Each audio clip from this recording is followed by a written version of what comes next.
Je m'appelle Odelil, ce qui vient c'est un nom d'origine scandinave. En réalité, moi, je suis destiné à être immigrant avant d'être né. Je suis d'origine chinoise, danoise et espagnole. C'est-à-dire que mes grands-parents chinois, ce qui était rare à l'époque où il est né, il avait quitté la Chine, il est allé au Danemark rencontrer ma grand-mère, ils sont déménagés aux îles Canaries. Ils sont revenus en Chine et c'est là qu'il a surgi notre nom chinois, qui est un nom très, très ancien, très rare, qui veut dire ceux qui sont venus de l'Europe. Donc j'ai deux prénoms, un nom chinois et un nom occidental, Odelin, parce que c'est lui qui vient d'Odin, le dieu, le père de tous les dieux, de toutes les choses, et Huanglong, qui veut dire les dragons jaunes. Les dragons jaunes venus de l'Europe. Et comme mes origines sont complexes, à la maison on parlait plusieurs langues. Je suis né à plusieurs langues, comme je vous ai dit, j'étais prédestiné avant de naître d'être un immigrant. J'avais déjà une préparation de base, je passais du chinois au français, peu importe la langue, on parlait comme 4 langues à la maison. Et ça, j'ai retenu quelques mots ici et là. Et bon, par choix, j'ai décidé d'écrire en français quand je suis arrivé ici. Parce que j'ai émigré physiquement. Par plusieurs raisons, plusieurs raisons. Une fois ici, je continue à émigrer. J'ai vécu aux États-Unis, au Costa Rica, au Venezuela, à Hawaï, j'ai vécu en Chine, j'ai vécu au Japon, j'ai vécu aux îles Caïmans, j'ai vécu aux îles Maldives, etc. Pour ne faire pas une grosse liste, désolé. Et alors, oui, mon écriture différente de ces deux voies-là. C'est difficile de lire après, ou on ça après, bien sûr.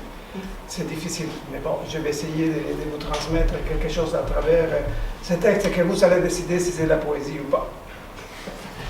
Alors, moi, je considère que je ne suis pas poète et que j'écris des textes. C'est à vous de décider. À ce moment-là, je vais commencer par un poème que j'ai traduit tout à l'heure, et après je ferai le reste. Je commence en français, et ensuite je vais le lire en français. Écume d'étoiles. Ça aussi, en copiant ma collègue Vanessa, c'est des inédits. Ça forme partie d'un livre qui s'appelle Les rouages de l'eau, qui est entre les mains de la grenouillère présentement. Écume d'étoiles. Je n'aurai jamais un nom prononçable. Je n'aurai pas de tombe, ni de tombe où habiter. Étranger partout, je ne pourrai plus parcourir les chemins du naufrage, ni les mondes des sous-marins bâtis de songes. Impossible de trouver le refuge où se cache mon héritage. Impossible de regarder en arrière, d'y décoder l'absence. Tant de choses se répètent que je ne peux m'empêcher de tourner sur moi-même. Nu-pied, je prends un raccourci vers l'autre lieu de moi. Aujourd'hui, c'est le premier jour de ce qui me reste à vivre. L'éternité germe sur mes os. Moi, je voulais lire maintenant en espagnol. No tendré nunca un nombre pronunciable, ni tendré una tumba donde vivir. Extranjero en todas partes, nunca más podré recorrer los caminos del naufragio, ni los mundos submarinos construidos de sueños. Es imposible de encontrar el refugio donde se esconde mi herencia. Imposible de mirar atrás y de traducir la ausencia.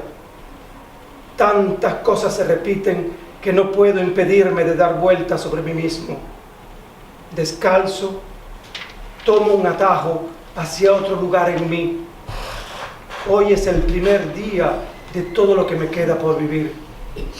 La eternidad germina en mis huesos. voilière de mort. En ce 9e matin infini, encore anémique, le soleil ouvre l'œil. Je prends quelques filets de sa lumière pour laver mon visage.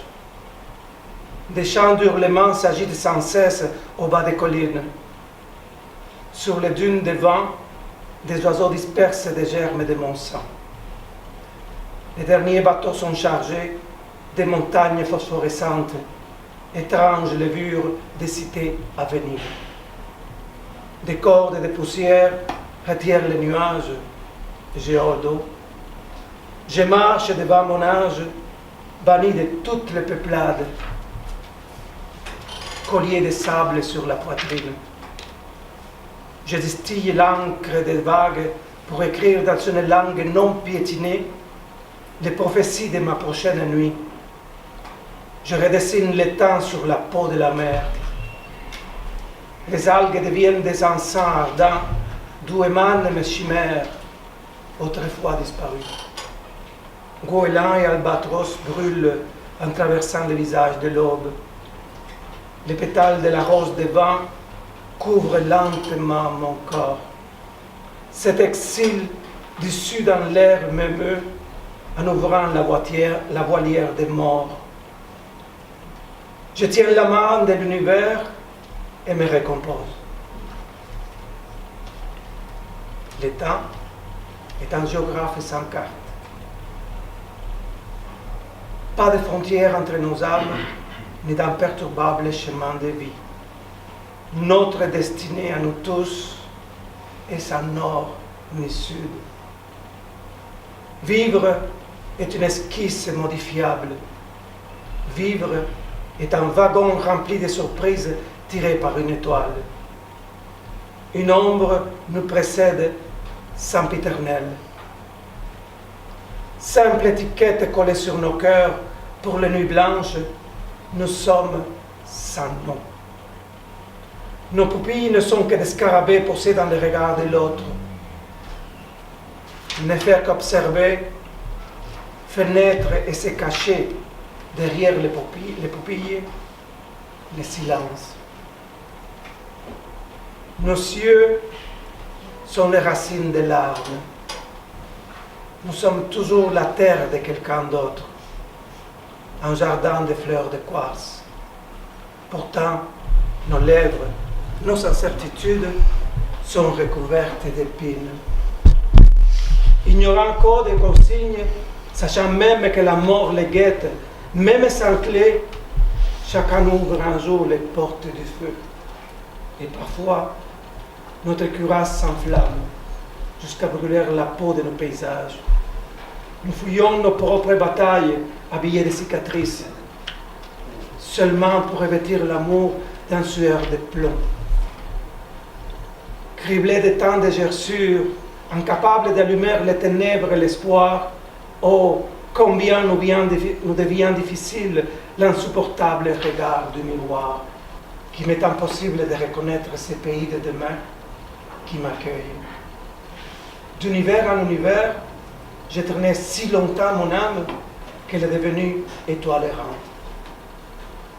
Je n'ai pas eu de main pour fermer portes et fenêtres derrière moi, ni pour rebâtir des ponts entre nos temples. Pas assez de doigts pour compter mes jours, même s'il est absurde de calculer le temps quand on s'en va habiter l'éternité. Les poches remplies de chimères, j'ai eu à peine la force de m'agripper au bras de l'air au moment de m'envoler. Avant de disparaître, derrière la cime du monde, la nuit avale les forêts d'ombre. Elle met le feu à cette unique blanche nommée nuage, dessinant dans le vide la trajectoire de mes astres et quelques lignes prophétiques. À chaque aube, je tombe avec la rosée, intégrant ma planète à mon cœur. Les vents me soulèvent, m'empêchent de découvrir la saveur du matin. Je descends cet abrupt attrait, m'enfonçant dans les jours, comme qui s'enfonce dans les sables mouvants. Mille indices humides de futur poussent dans la lande. Mes heures verticales percent les zéniths, lui creusent des brèches sans fond, par où naissent les odes. Un baume de lune s'infiltre, coule sur mon front, enduit mon corps de parfum d'aurore boréale. Aujourd'hui, je suis occupé à tuer les peurs qui me restent, ensevelir mes caresses non réclamées. Je m'applique à installer des soleils multicolores sur ce nouveau ciel, même si mes blessures me rappellent les dagues, pléiades autrefois plongées dans mes veines. Je saigne encore des flammes, soulageant ainsi les douleurs du feu. Des caillots de lumière se dissolvent dans mes artères. Il n'y a pas de véritable mot accroché à ma langue, sinon un étrange vocabulaire saturé de fleurs, d'arbres dépourvus de noms.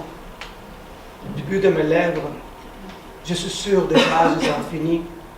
J'appelle des désirs qui, sans écho, se réveillent. Ma parole est oiseau des steppes, improvisant son envol, mais les cris du waïké restent dans ma gorge. Mon alphabet fertilise mes adages cosmiques. Mes rites s'accomplissent l'un après l'autre, mais tout est à recommencer. Ma voix gutturale plonge dans le sol, fait chanter toute racine, toute pierre. Résonnant dans leurs os, les morts l'entendent. Comme j'entends cette chorale de dragons jaunes s'affoler, survolant les champs d'allégresse mûris pour la moisson. Je me suis habitué à la mer, à la rencontre de cette contrée où je n'ai plus de larmes, mais une brume tamisant mon regard. Je me suis habitué à voir la rumeur du passé tomber en pluie fine, lavant le silence à son passage. Maintenant, je fabrique mon héritage. Et une dernière profanation. Et perdu des routes, je ne trouve ni mon chemin, ni ma place. Passager infatigable, je n'ai le droit de m'arrêter nulle part. J'ai du mercure dans les artères. Enduit de plomb, mes os se redessinent. Dénudé de scories, recouvert de stigmates, mon corps ne se repose point. Des larmes et des sables agglutinent mes heures sur la sécheresse des champs. Les charrues y creusent des tunnels de nuit. Traquant le crépuscule, je traverse des soleils et des lunes enceintes d'étoiles. En route vers ma nouvelle existence, j'incube lumière et boules de feu. Voyageur de l'univers, j'efface tout souvenir et même mes oublis. Le vent sidéral fouette mon visage, attisse ma gorge de flammes. Ma voix, embrassée, brûle la rosée naissante et déride la terre. Elle réveille aussi les tigres galactiques, héritiers de mes griffes.